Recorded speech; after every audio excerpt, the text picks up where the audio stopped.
So James Bernardini today inspired us to try to develop targets for different customers within an initial phone call to develop an analysis process to be able to develop a target for businesses that are for sale, when also trying to sell their real estate that's attached through our broker partnerage.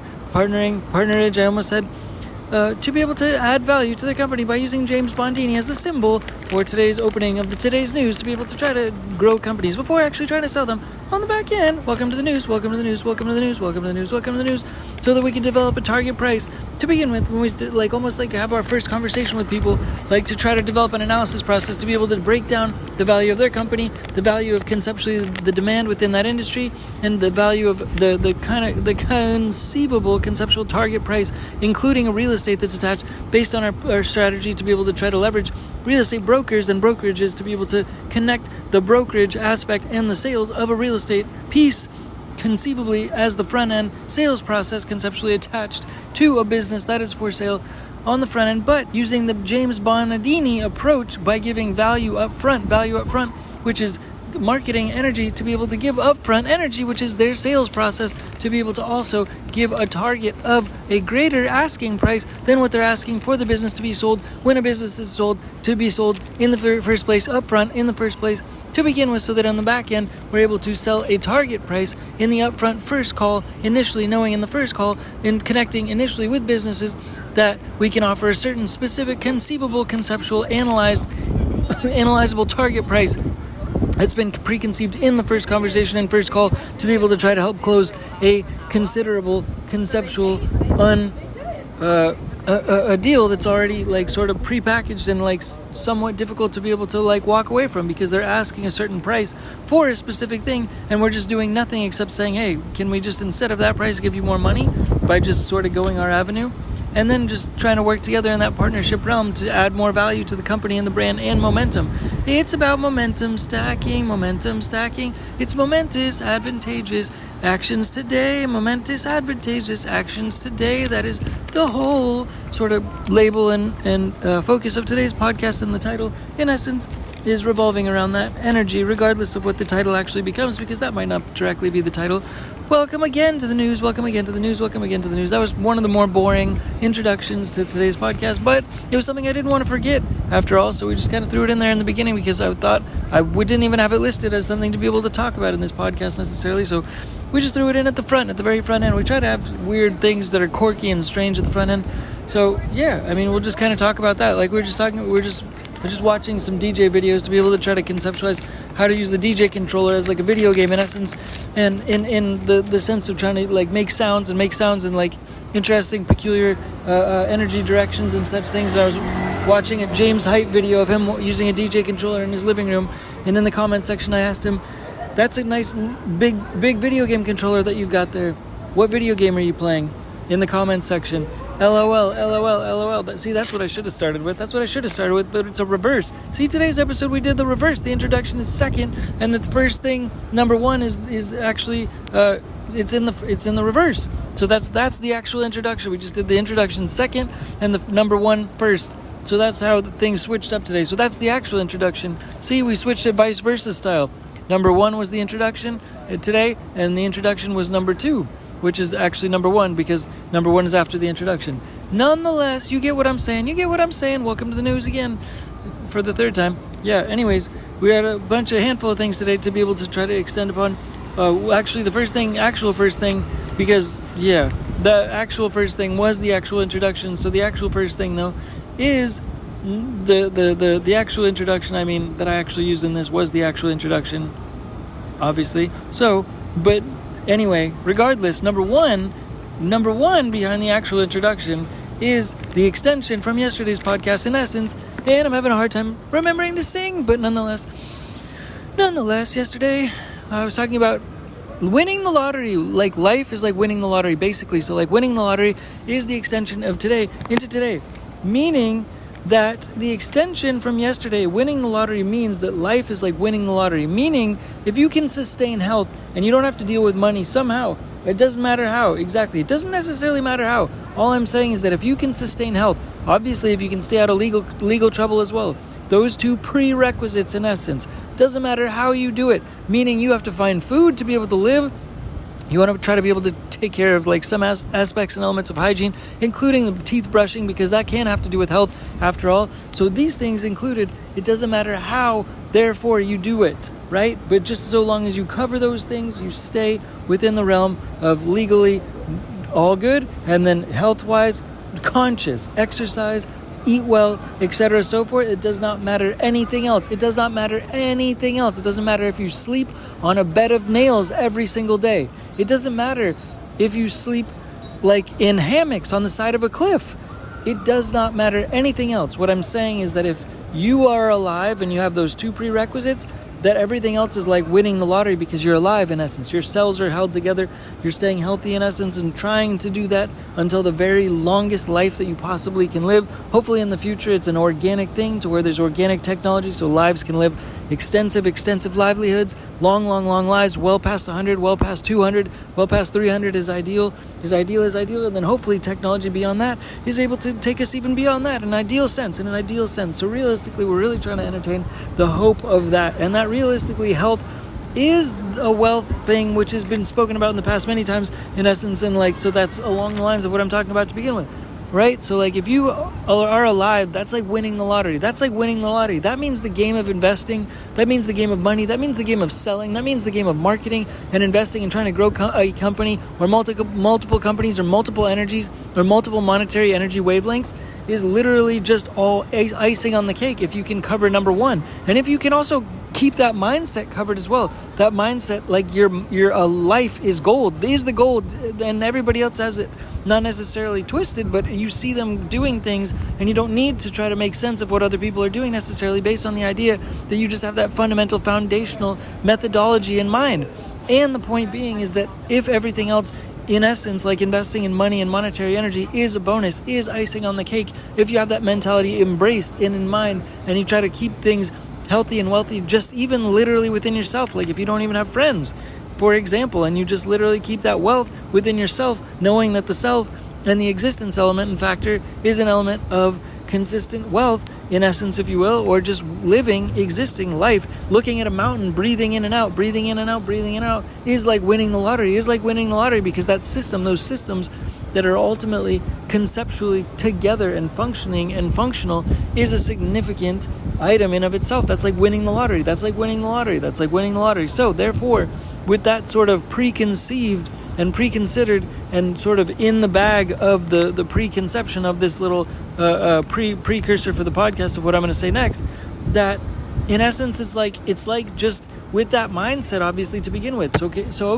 So money and anything monetary is a bonus. It's like icing on the cake. For example, in theory, right? So like meaning that like if you just expect absolutely nothing, in essence, if that's able to work, like just obviously those prerequisites are obviously a relevant big deal. Like you have to stay out of the legal thing and you have to stay healthy.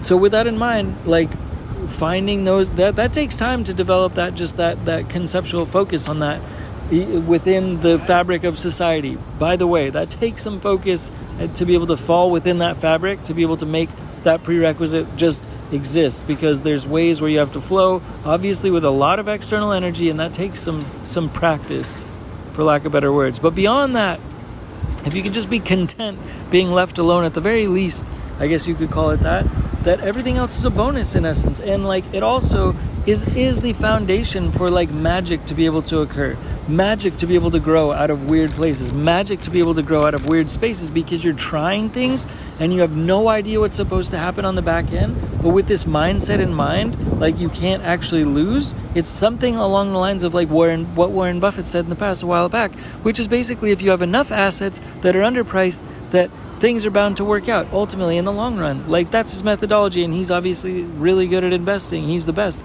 or known to be that in the past. Nonetheless, even though he's maybe not the best nowadays, but you know what I'm saying. So the bottom line is that with this methodology, if you have an element of trying, if you have an instance of trying, if you have an interest to try, because it's like saying in a theoretical sense, like if you can only win and your life is like the gold, it's like saying that like literally, like, I don't know, you already have in theory, in the way that life is now, or the way that society is constructed, it's like saying you already have a house, you already have a car, you already have a bunch of cash flow, like call it 400,000 a month cash flow every single month, new 400k. You've already got the house, you've already got the cars, which is what are the standards, right, for happiness in this day and age, which is a joke. It's a complete joke. My point being is that this parallel of what I'm referring to is like, conceivable gold coins being all over the place conceptually, because there's opportunity in investing and creation, especially in creation, all over the place. So conceptually, it's like if you expect nothing, but you just try to continue to like put things together, it's not really like gold coins. It's more like an essence of magic, of like growing a garden. It's like growing a garden. Gold coins is too much. Gold coins is over elaboration. I take that one back. It's more like growing a garden. You're trying to grow a garden, so you keep throwing seeds everywhere, and it's magic whatever comes up. But those magical things are basically like analogies for things and people in real life, when the essence of trying to add value in life, which is chasing and searching for and pacing after philanthropy energy, which is what's at the back end of trying to develop this front end energy, which is trying to just develop, and make creations. So try to develop chemistry for philanthropy energy, make actions for philanthropy energy. Try to develop chemistry and basically chemistry to develop the most philanthropy energy possible. It's all like bonus. Like, it's weird. It's hard to explain. But basically, it's like growing a garden and such things where it's like life. Like it's like life growth. Life growth. It's hard to explain almost, but it's like magic in that respect. Like, in essence, because there's momentous action. You're causing growth in life. It's like you're causing the world to become a garden, in essence, and you're just trying to just see what could possibly grow. It's similar to how Elon Musk rolls, in my opinion, but he's way smarter than most people, so he has this ability to use science significantly in his favor, to where he's ultimately even going out of space. But at the same time, it's literally about solving problems, and his growth is significantly unforeseen and unfounded because he's going with science. He's going with the nature of science, and definitely flowing with philanthropy energy, because his flow is flowing hardcore with the pace and space of how to leverage science, in essence, to be able to leverage philanthropy energy flow, in essence, so that it's so momentous. It's such a momentous action that his actions and the compound chemistry, it's the chemistry within the science of the value that he's adding to the world. It's stacking value, but the growth, significant growth, within the fabric of society is causing significant growth in so many ways. But I mean, for everybody, every individual, all 8 billion people, to have the same significant conceptual, at least, like, I don't want to say all 8 billion people. I just want to say as many actual people as possible have that conceptual, that conceivable, conceived, considered ability to make growth, like growing a garden, and just having momentous actions as the ability to be able to stack momentous actions by being able to acknowledge and leverage science, the acknowledgement of science and the acknowledgement of energy within science, to be able to try to make philanthropy energy and just have magic happen, because it's trying like to make chemistry and stuff. And that's what I meant by the gold coins, is the gold coins in essence are like ingredients in a kitchen, basically. So it's kind of like the gold coins are ingredients in a kitchen, because you already have all the things that you need, in essence. So the gold coins, which are a bad metaphor still, I believe, because we don't want to be making it to be about money. We want it to be more about like cooking, basically like cooking, where you're trying to make stuff, you're trying to make different cooking. But it's good that it's about gold coins also, because you're trying to make businesses, and businesses run off of gold coins. So it's very much still okay to use gold coins as an example. It just wouldn't be my first choice. It's just a matter of time and such things, because I'm on a time constraint right now and I'm trying to wrap this up in like 5 minutes anyway. So that's the bottom line, is it's about momentum, stacking, momentous actional, momentous energy that is similar to Elon Musk. He's stacking momentous action, basically, so that the momentous action is literally like growing plants around the world, growing energies, though. You're growing energies, you're growing growing like a garden, philanthropy energy, growing like a garden, philanthropy energy, growing like a garden, philanthropy energy. And it's like magic. It's like magic. It's like magic. Because if you've already won the lottery, in theory, in essence, because you're just like, holy cow, life is insane. It's actually insane to just be alive. And you sit there and you breathe next to a tree, and you breathe on a tree, and a tree breathes on you. In essence, in theory, in a hypothetical sense, then that's like a miracle to a certain degree. That enough can be a miracle. So you need nothing else other than that breathing session with a tree. And then if you go out into the business world and you try to pick up all these fake gold coins, because they're fake anyways, they're not really, it's not real value. Life is real value. People is real value. So that is the magic of the things that can grow by having no preconceived notion of what exactly out there can possibly happen necessarily. But it's just all magic if you have that unknown, unforeseen of what's supposed to happen in the future, because you're trying to flow with the right science and the right energy and the right river flows and the right energy flows of science, which is philanthropy energy. If you're trying to flow along the river that philanthropy energy is trying to flow, which is an upward facing, it's an asset energy sense, it's an upward facing sense. It pulls you along in an asset facing sense, and all the other things around you try to become asset facing energies as well. In a similar fashion in essence to Elon Musk. All of Elon Musk's companies are furnished with significantly popular asset talent with asset mindsets.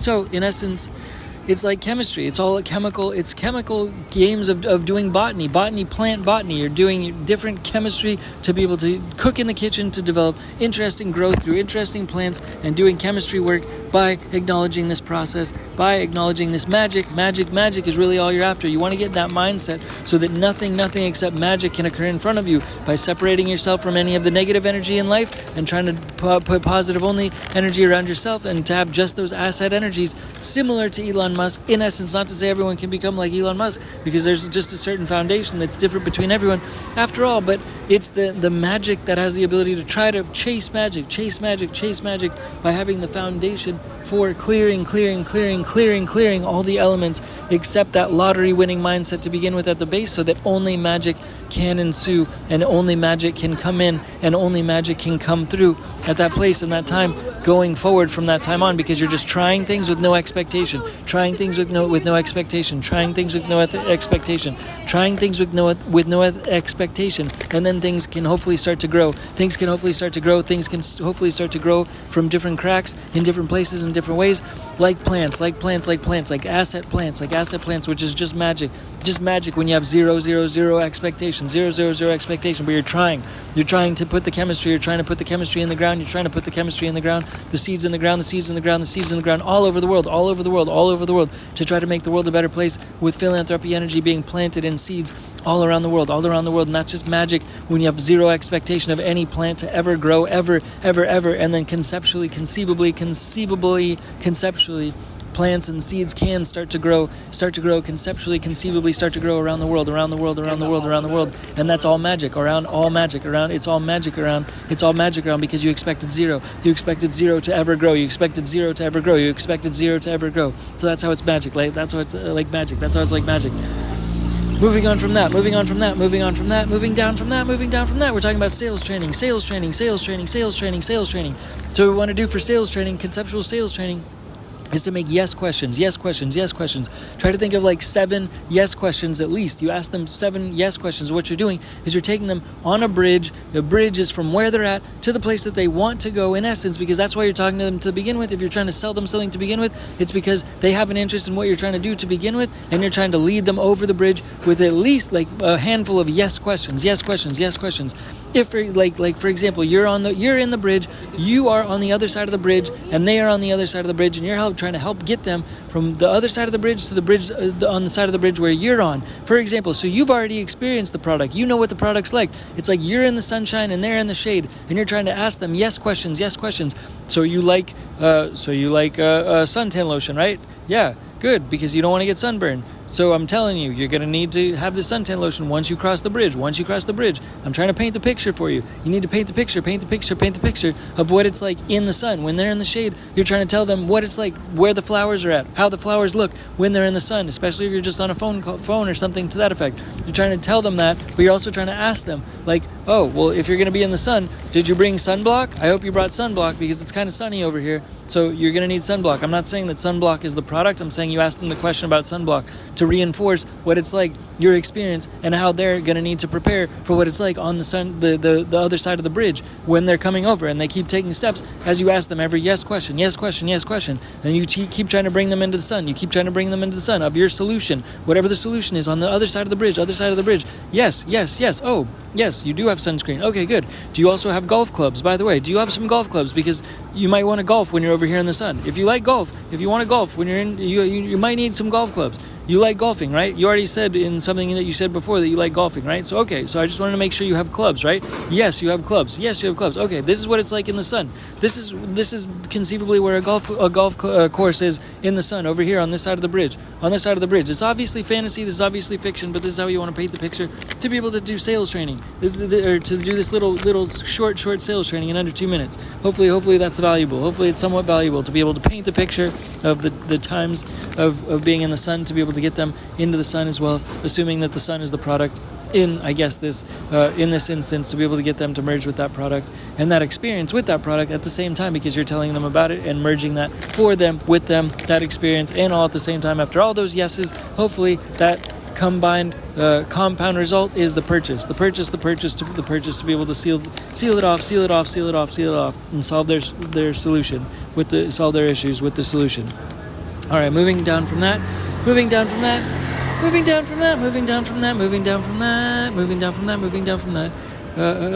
Okay. Outgoing messaging versus incoming messaging. It's similar to like marketing. It's very interesting. It's like when you look at messaging, like in life, like all of your outgoing messages are all of your communication essence. It's like marketing, like one giant campaign. That campaign is your life. So if you want to extend that the light of your outgoing messages in an ideal sense, if you could try to look 100 years or even 150 years, assuming hopefully we can live 150 years in the future, you want to conceptualize that conceivably, like we can, live that long or whatever. So you want to extend your light in terms of your mind's eye, your conceptualization as far down the line as possible with the light of where you would like to go, where you might like to go in life. Extend that light, like a long light that can extend like 50 years, like 30 years, like 20 years and such, because that influences and that informs your outgoing communication. Your outgoing communication is a similar connection to that light. It's like a flashlight, a long flashlight in essence. So the further down you can see, the more that you can cater your communication of your outgoing messages. All your outgoing messages, meaning people you choose to communicate with, how you choose to align with that program, because that program will change for every amount of time that you align with that different flashlight for. If you align that flashlight with just one day's time, in essence, then that the outgoing communication is going to be a lot different than if it's like 20, 30 years, or 20 or 40 or 50 or 60 years down the line, and that flashlight looking that direction. That completely changes the outgoing messaging. The outgoing messaging sort of dictates that little stepping stone going forward, that little, step ladder going forward, to be able to, through different communications with different people, to be able to outline, in essence, a change for game, a games for change, a game for change, to be able to paint the path with philanthropy energy, to try to again make the most philanthropy energy possible, because that helps to skip along the best way possible down the path of communication with different people, because you're painting philanthropy energy with different people, and that's a precursor to help different people help you, in essence, in terms of communication and communicating with people and the right people to try to continue to go in the directions that you're trying to go, in a certain respect, in the same way that using sales training in the segment 1 second ago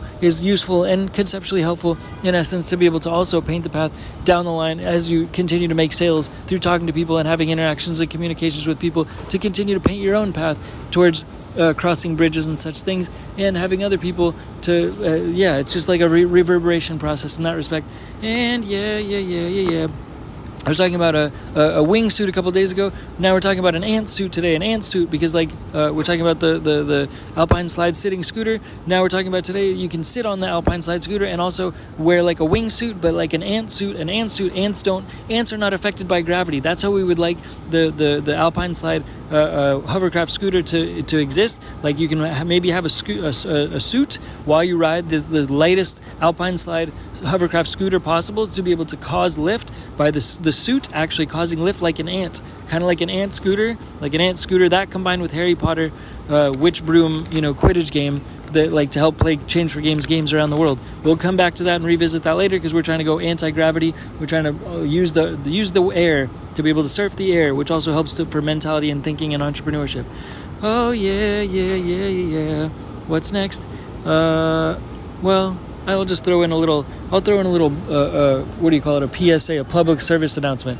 Hey kids, don't count your chickens until they're hatched. Hey kids, don't count your chickens until they're hatched. Hey kids, don't count your chickens until they're hatched. That to me is like a significant entrepreneurship mindset, a marketing mindset, and investing mindset type of situation. Never predict something will happen. Never, ever until it's realized. Just realize it first. Get all the realization in place. Get the chemistry in place. The chemistry has to reflect the value before you ever speak about it as though it is actually that thing. Sometimes I'll just say, hey, this would be cool, like on this podcast, for example. Oftentimes I don't actually do those things, and it's annoying. It sucks. It's irritating. I would rather the chemistry was already in place, and I'm reporting that the actual chemistry has already actually occurred, and I try to segment the two in two different ways, in essence, as opposed to if one thing has happened today versus if it's, something for tomorrow and it's an ambition type of a thing, type of a situation. I try to separate them in the verbiage. Anyways, moving on, we want to talk about last thing, almost in essence, is first principle thinking, which is in essence something that's kind of mystical.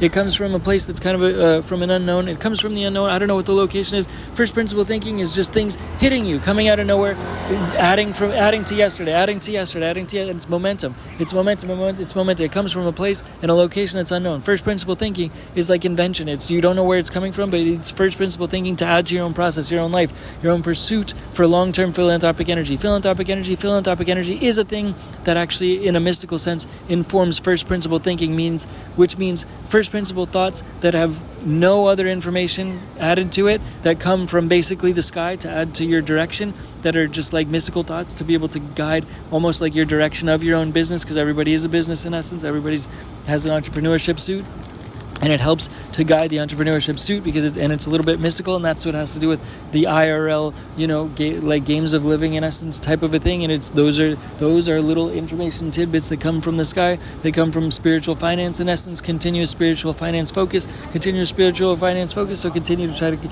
tune into this podcast with the Dinky Tech and Change for Game Studios. Continuous spiritual finance information to be able to continue to pursue global philanthropy energy and global philanthropy energy, a global philanthropy energy grid that connects all human beings and tries to improve all of humanity the best as possible by optimizing the best energies possible in the world, aka trying to get everyone connected to the mindset of the global philanthropy energy, global giving, games, philanthropy energy, electricity grid that connects all human beings in the world as entrepreneurs, basically in their own transformer suits that are all charging on the global philanthropy energy giving global games grid. Thanks again, Dinky Tech. Bye. Peace. Bye.